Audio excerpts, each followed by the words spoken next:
కానీ ఇక్కడ icon star sudden గా రాజకీయాల్లోకి వచ్చేసినట్లు అయిపోయి, అవతలేమో వైసీపీ, ఇక్కడ టీఆర్ఎస్ ఈయన్ని భుజాల మీద మోయటం, రేపొద్దున ఈయన భవిష్యత్తు ఎలా ఉండబోతుంది అల్లు అర్జున్ అన్న ప్రశ్నలు కూడా. ఏముండదండి, అతను ఈ సినిమాలు గట్ట వదిలేసి రాజకీయాల్లోకి అల్టిమేట్గా రాజకీయాలు ఇంట్రెస్ట్ ఉన్నట్టే ఉంది ఆయనకి. రాజకీయాలు ఉండి ఏ సాధిస్తారు ఎవరన్నా?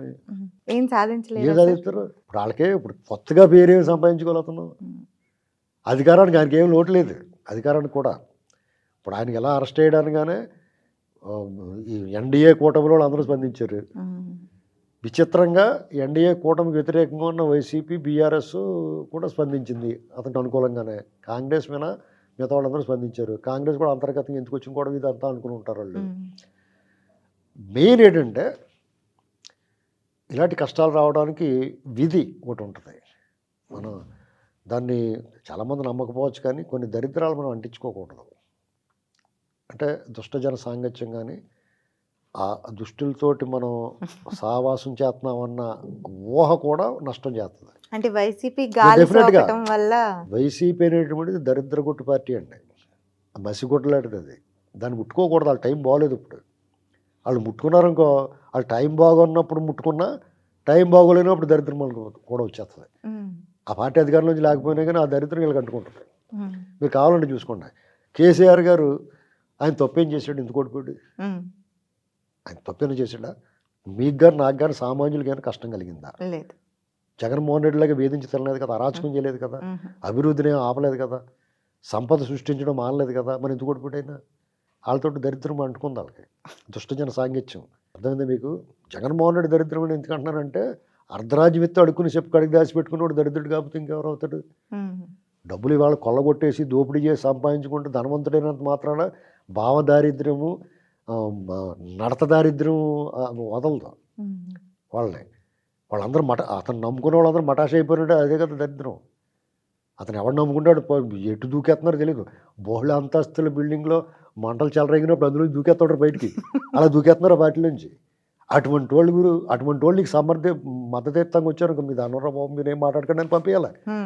వెంటనే అంబర్రాంబ ప్రెస్ మీట్ పెట్టి ఐకాన్ స్టార్ ఇవన్నీ మాట్లాడినప్పుడు, మీరు అధికారంలో ఉన్నప్పుడు rebel star, super star, mega స్టార్ని మీరు ఎందుకు నడిపించారు?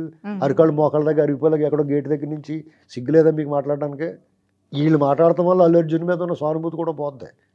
చచ్చిన వీళ్ళు మాట్లాడినప్పటికి వైసీపీ అంటే ఆ వైసీపీ నాయకులన్నా, జగన్మోహన్ రెడ్డి అన్న, వాళ్ళ గ్యాంగ్ అన్న అందరికీ కూడా పీకల దాకా ఉంది. ఇప్పుడు ఆ కోపం ఇంకో 10 ఏళ్ళ దాకా పోయిలో లేదు.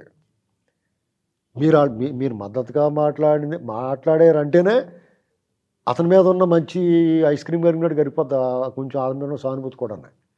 వాళ్ళు ఎవరు మూసుకుంటే మంచిది, అంతే కదండి?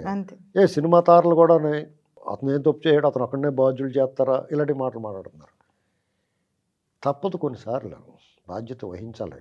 ఆ చనిపోయిన వెంటనే వాళ్ళ కుటుంబాన్ని పరామర్శించి అల్లు అర్జున్ స్వయంగా వెళ్ళి ఆ పిల్లడి దగ్గరికి, వాళ్ళకి ఓ 25 అంత ఇచ్చారు కదా, 25 కదరా బాబు, నీ చదువులు గట్ట మేమే చూసుకుంటాం, ఇలాంటి మాటలు ఏదో మాట్లాడి స్వాంతన పరిచుంటే బాగుండేది.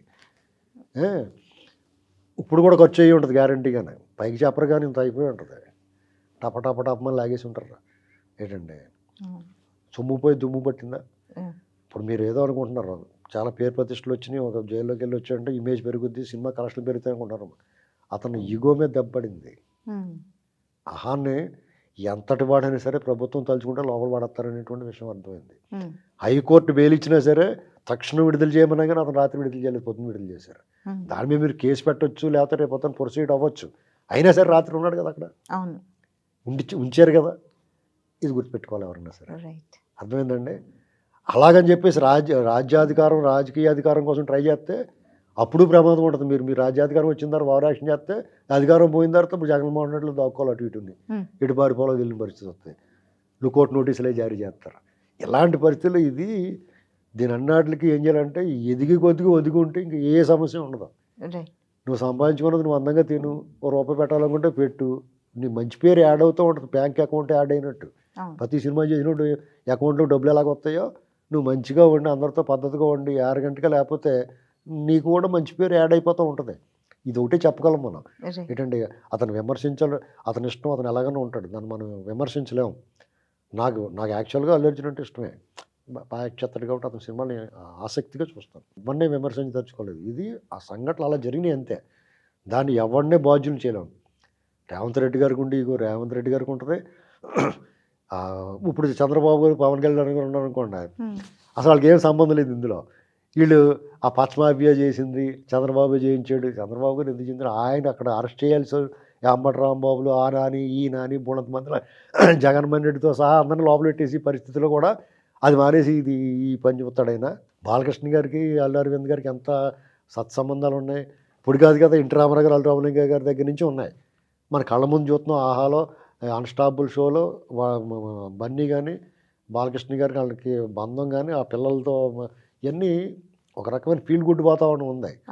దాని తెలుగుదేశానికి ఏం సంబంధం? ఈ సన్నాసులు మాట్లాడే వాళ్ళకి. ఈ లోపల రామ్ గోపాల్ వర్మ నోరు మూసుకుని ఉండరా బాబు, నీకు నువ్వు ఎటు పోవాలో బిత్తరపోయి బిక్సచ్చిపోయి అటు ఇటు తిరిగి దిక్కులు చూసావు ఈ మధ్యన. నీకు అందంగా నీకు కోర్టు పర్మిషన్ నిన్ను అప్పుడే అరెస్ట్ చేయొద్దని నీకు బెయిల్ ఇచ్చింది, లేదా నిన్ను ఎక్కడ ముట్టి పగల కొడతారో అని వచ్చబడిపోయింది నీకు. అలాంటి పరిస్థితుల్లో మళ్ళీ ట్వీట్ వేసి అప్పుడప్పుడు తొక్కిసలాట జరిగింది వాళ్ళని బాధ్యులు చేస్తారా? ఖచ్చితంగా చేస్తారా? చెయ్యాలి. బాధ్యత లేకుండా ఉందా, బాధ్యతతో ఉందా, తప్పు ఎక్కడ జరిగింది అనేటువంటిది విచారణ చేసి చేస్తారా? అలా వదిలేరు ఎవరినండి. అక్కడ తొక్కిసలాట జరిగిన దానికి పుష్కరాల విషయం అంటే పేరు ఎత్తకుండా పుష్కరాలు అంటే చంద్రబాబు గారికి తగులుతుంది కదా అన్నట్టు మాట్లాడారు. అది రాజశేఖర రెడ్డి గారు అప్పుడు జరిగింది, చంద్రబాబు గోదావరి పుష్కరాలు అప్పుడు జరిగింది, వాళ్ళ హయాంలో వీళ్ళ హయాంలో జరిగింది. అనేక ర్యాలీల్లో జరుగుతాయి, పోలీసులు రాజకీయ పార్టీ ర్యాలీల్లో జరుగుతాయి. ఈ అన్నిటికి వాళ్ళు బాధ్యులు చేస్తారంటే వాళ్ళు బాధ్యులు కాదు, నిర్వాహకులు. ఇప్పుడు ప్రజల్లో కూడా అవగాహన ఉండాలి. జన సమర్థనం నేనేం చేస్తాను, నాది చెప్తాను. జనం 100 మంది 1000 మంది వచ్చి కూడా నేను వెళ్ళను. అలాగే ఉండు. ఎవరి కోసం ఎందుకుంటారు? ఆ ప్రమాదం జరుగుతుందని నీకు తెలియదా? స్పృహ లేదా? బుర్ర లేదా? దూరం నుంచి చూడాలి, దగ్గరలో దూరేసి దగ్గర నుంచి చూస్తే నీకు ఏమవుతుంది? ఒకళ్ళనొకళ్ళు తోసుకుని తిరుమల తిరుపతి దేవస్థానంలో కూడా దర్శనం చేసుకున్నప్పుడు కూడా నేను తోసుకుని వెళ్ళడానికి ఇష్టపడను. నేను ఎవడన్నా భుజం మీద చేస్తే ముఖం పగిలిపోద్దని చెప్తాను. ఆ గుళ్ళోని తిట్టేశాను నేను. వాళ్ళు వావరాక్షణ చేస్తే పగిలిపోద్దని చెప్పాను నేను. నువ్వు అలా నిన్ను ముట్టుకోకు, వాడు చెప్పకుండా నువ్వు దండం పెట్టేసి వెళ్ళిపో. అక్కడ మేకేసి దిగ్గొట్టేసుకుని ఉంటారు కొంతమంది. అంత అతి ఏంటి? దేని ఏమొచ్చేది నీకు? వెనకాల వచ్చే వాళ్ళకి ఇబ్బంది. వెనకాల వచ్చి వాళ్ళు నువ్వు ఆ ఒక్క క్షణం ఆలోచించి నీ వెనకాల వాడి గురించి చూడు. ట్రాఫిక్లో ఉన్నా సరే, ట్రాఫిక్ సిగ్నల్ దగ్గర ఉన్నా సరే ఎంత సెన్స్లెస్గా బిహేవ్ చేస్తారంటే, ఫ్రీ లెఫ్ట్ ఉంటుంది, దాన్ని బ్లాక్ చేసి కూర్చుంటాడు. పోలీసు వాళ్ళు మన ఫోటోలు తీస్తానికి లేకపోతే ఇవన్నీ చూస్తారు తప్ప లాఠీ ఇచ్చుకుని ఎరగొట్టాలి కదా అని పట్టుకుని ఫ్రీ లెఫ్ట్ ఎందుకు బ్లాక్ చేసేవారని. మన సెన్స్ లేకుండా ఎదటోళ్ళు నిందించడం అలాగా. మనకు సెన్స్ ఉందా? సివిక్ సెన్స్ ఉందా ఎవరికన్నా? కాబట్టి ఇలాంటివే జరుగుతూ ఉంటాయి. అప్పుడు సందర్భాన్ని బట్టి రాజకీయ ప్రయోజనాలు ఏముంటాయో, అల్లు అర్జున్కి వాళ్ళ ఫ్యాన్స్ ఆ కమ్యూనిటీ వాళ్ళు ఏమన్నా కొంచెం ఫేవర్ అవుతారేమో అని మాట్లాడుతున్నారు. ఏమీ ఫేవర్ రాదండి, ఇది వెంటనే మర్చిపోతారు. అల్లు అర్జున్ కూడా మర్చిపోతాడు. మర్చిపోకపోతే అతనికి నష్టం. అర్థమైందండి? ఏ కర్ర నగ్గుంటే ఆ కర్ర కాలుతుంది. పగా ప్రతీకారాలతో రగిలిపోయాడు ఎవడో కూడా జీవితంలో పైకి వచ్చిన సందర్భాలు లేవు. అందుకనే చంద్రబాబు నాయుడు గారు చూడండి, ఎవడి మీద పగా ప్రతీకారం ఉండదు.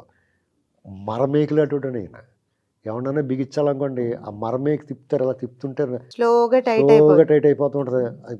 పీకినా కానీ రాదు. అదే మామూలు మీద కనుక దవేలు కొట్టేస్తే దిగిపోతే టప్మని లాగేస్తే వచ్చేస్తా. అది పరిస్థితి. అందుచేత జగన్మోహన్ రెడ్డి పగా ప్రతీకారాలు తీర్చుకోవాలనుకున్నాడు. ఏమైంది? ఇప్పుడు రేవంత్ రెడ్డి కూడా మైనస్ అవుతుంది. అదే సార్, ఇప్పుడు ఇంతకుముందు ఏపీలో చంద్రబాబు నాయుడు గారిని అరెస్ట్ చేశారు, ఇప్పుడు అల్లు అర్జున్ని. అంటే అధికారం చేతిలో ఉంటే ఎవరినైనా అరెస్ట్ చేసేస్తారా? అలా కాదండి. ఇప్పుడు చట్ట ప్రకారం చట్టంలో కేసులు నమోదైన దాన్ని బట్టి అరెస్ట్ చేస్తారు. బెయిలబుల్లా నాన్ బెయిలబుల్లా అని చూసుకోవాలి. ఇప్పుడు వీళ్ళ మీద కేసులు నమోదైనప్పుడు వాళ్ళు ముందస్తు బెయిల్కి అది ట్రై చేయొచ్చాడు మన అల్లు అర్జున్ వాళ్ళు. మరి ఎందుకు నిర్లక్ష్యంగా ఉన్నారో తెలియదు. సర్లే మన జోలికి రారన్నా ఆహం ఏదన్నా ఒక ఇది గ్యారంటీ ధీమా ఉందేమో వాళ్ళకి. నిర్లక్ష్యమే అది. దానివల్ల ఇప్పుడు హైరాణ పడాల్సి వచ్చింది కదా. చంద్రబాబు గారి విషయంలో కాదు, ఎంత దారుణం అంటే అరెస్ట్ చేసిన తర్వాత విచారణ కేసు నమోదు చేశారు వాళ్ళు. తెలుసా మీకు? చంద్రబాబు నాయుడు గారి మీద కేసు నమోదు చేసి అరెస్ట్ చేయలేదు. ఆయన అరెస్ట్ చేసి పట్టుకుపోయి అప్పుడు కేసు నమోదు చేసి అంబటి రాంబాబు సిగ్గుసారం మానవ మర్యాద ఉంటే ఆ ప్రెస్ మీట్ పెట్టి ఐకాన్ స్టార్ ఇలాంటివన్నీ మాట్లాడతాడా? బుద్ధి ఉందా? వాళ్ళ గవర్నమెంట్ అతను మంత్రిగా ఉన్నప్పుడు చంద్రబాబు నాయుడుకి అరెస్ట్ చేశారు. వాళ్ళ జీవితంలో ఎవరి గురించి ఎప్పుడు ఏ సందర్భంలో కూడా మాట్లాడే హక్కు లేదు వాళ్ళకి. ఆ హక్కు రద్దు అయిపోయింది వాళ్ళకి. ఈ దేశంలో ప్రాథమిక హక్కులైన వాక్ స్వాతంత్రం ఇలాంటివన్నీ రద్దు వాళ్ళంతా వాళ్ళే మాకు వద్దండి రద్దు చేసేయండి నుంచి కాగితం ఇచ్చారు వాళ్ళ పరిపాలన ఆ రకంగా చేసి అది గుర్తుపెట్టుకోవాలి. ఇక్కడ ఏమైనా అల్లు అర్జున్ గారు సింపతి ఉంది, చిరాకు కూడా ఉంది. మీరు జాగ్రత్తగా ఉండండి ఇక్కడి నుంచైనా, వాళ్ళు ఇలాంటి ఇబ్బంది రాకుండా చూసుకోండి అనేటువంటిది మనం చెప్పగలుగుతాం. Right sir, thank you.